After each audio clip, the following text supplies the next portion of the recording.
Good afternoon and thank you for joining us on Future TV.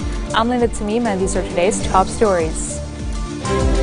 Lawmakers once again failed to elect a new president on today's fifth round of elections. The Lebanese Foreign Ministry reportedly receives summons from the Syrian embassy against Progressive Socialist Party leader MP Walid Jumblat and March 14 journalist Faris Khashan on charges of undermining the state's respect. And the UN Security Council faces a dramatic vote on referring the Syrian crisis to the International Criminal Court for investigation of possible war crimes. The fifth round of elections to elect a new president has been held today, and lawmakers once again failed to elect a successor to President Michel Sleiman.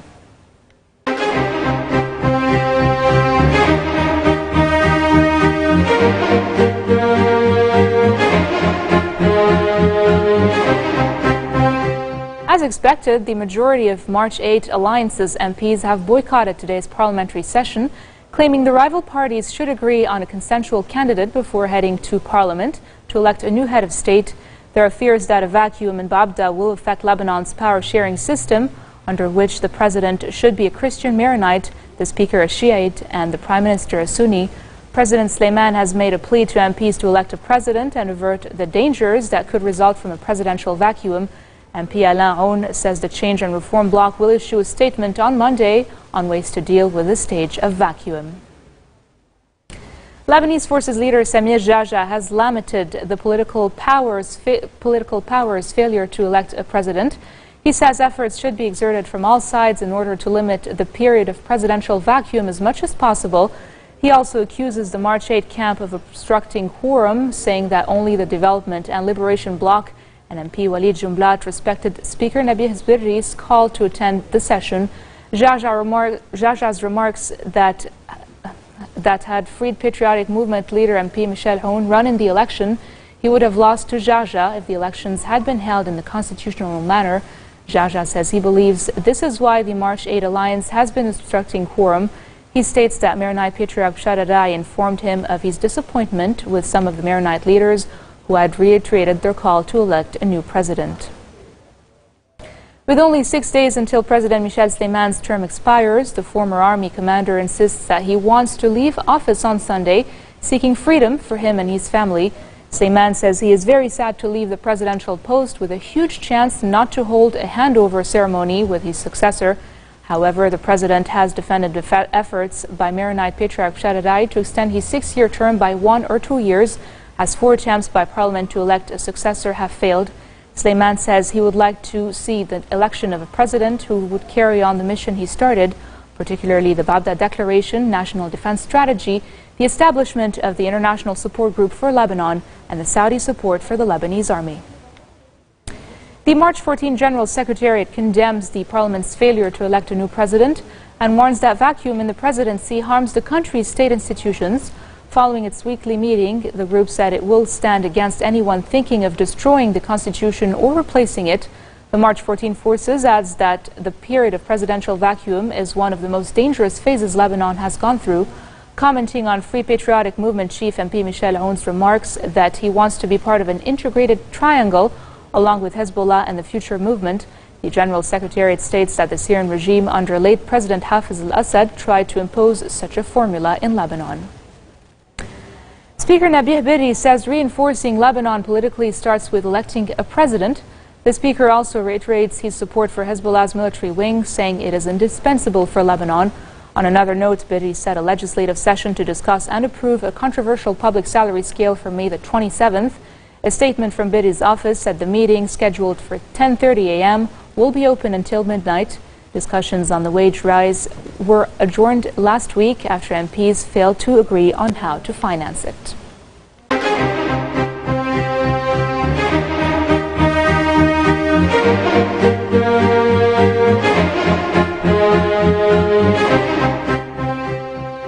The Lebanese Foreign Ministry has received summons from the Syrian embassy against Progressive Socialist Party leader MP Walid Jumblat and March 14 journalist Faris Khashan on charges of undermining the state's respect. This is according to a Nahar newspaper. However, the report did not elaborate any further. As the EU and Transportation Minister Ghazi Zaitis spar in a growing row over Lebanon's Civil Aviation Authority, Middle East Airlines chairman Mohammed Houd sought to assure travelers that there was no issue with the safety of these airlines' flights. The row began when EU ambassador to Lebanon, Angelina Ekhorst, warned that Lebanese airlines could be barred from the European Union. Zaiteh rejected the EU pressure on the government, questioning its motives, while saying Lebanon was willing to address any specific safety concerns. The delegation of the European Union firmly rejected the remarks made by Zaiteh, questioning the motives behind the EU call for improving aviation safety oversight in Lebanon. Lebanese authorities assured the EU that complying with international regulations on civil aviation safety is a top priority for the country.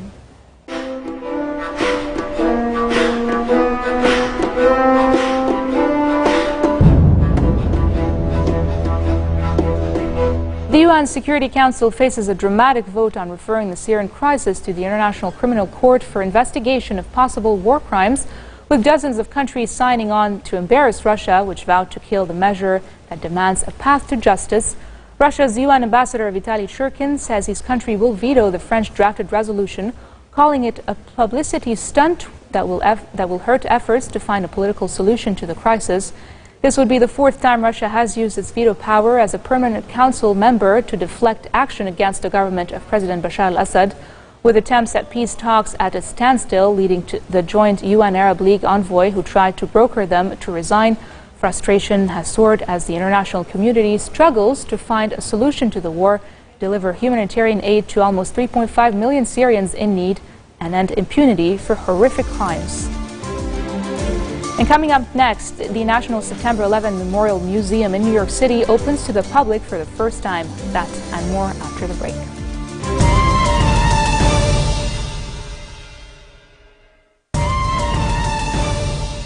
Welcome back. Khalifa Haftar, a renegade general who has launched an assault against militias in Libya East, has warned that the country has become a terrorist hub and called for a civilian presidential high council to form an emergency cabinet and organize legislative elections. Speaking from the eastern town of El Abyad, he said the presidential council he envisions will hand over power to an elected parliament. Haftar, who was once one of the former leader Muammar Gaddafi's top generals before falling from grace and going into U.S. exile, has been branded an outlaw by the authorities after launching an assault in the eastern city of Benghazi on Friday, in which at least 79 people were killed.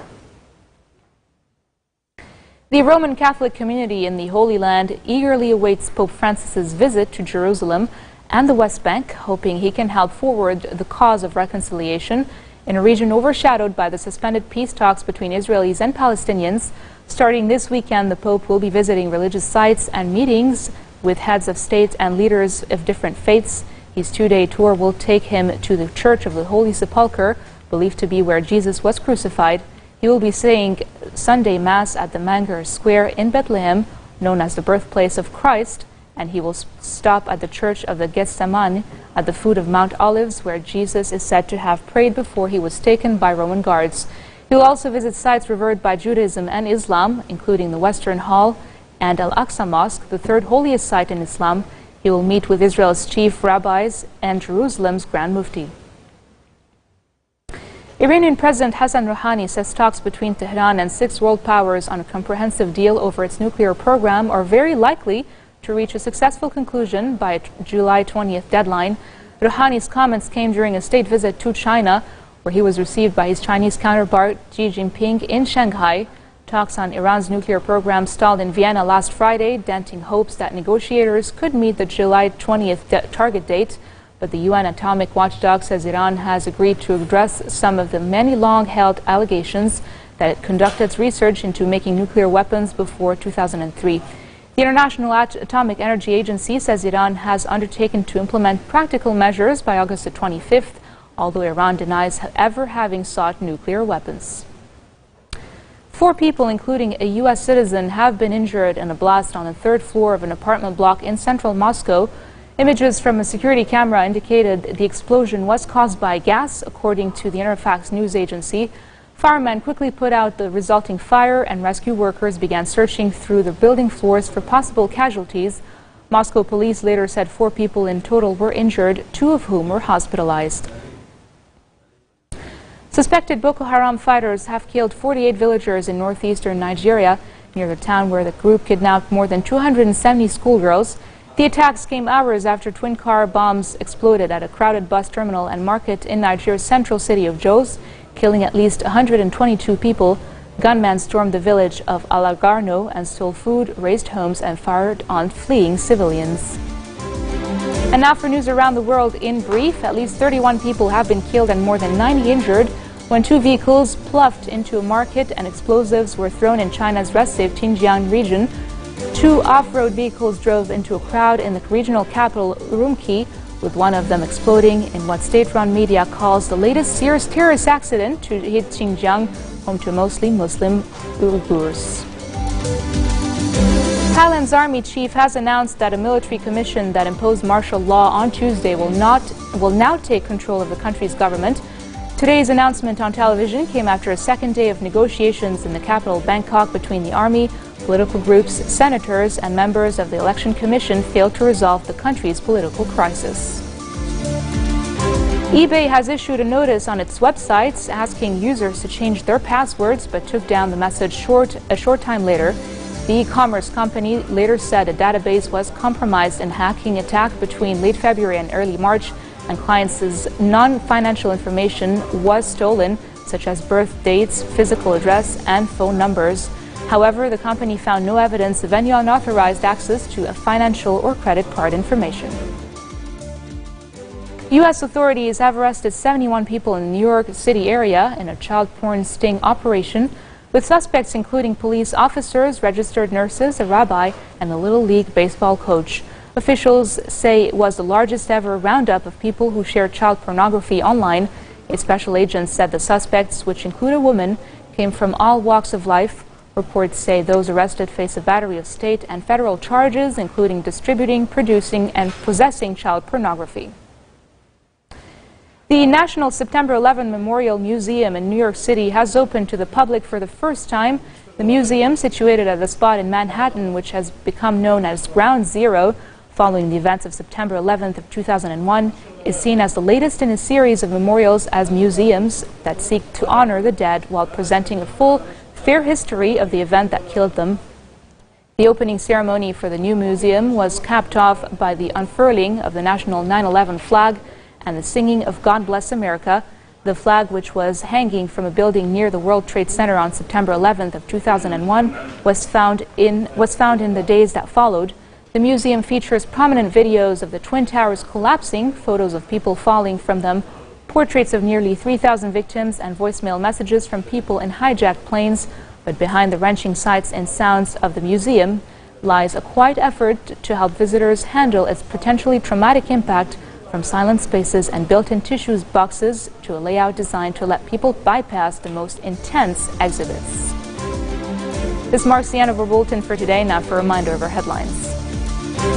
Lawmakers once again failed to elect a new president on today's fifth round of elections.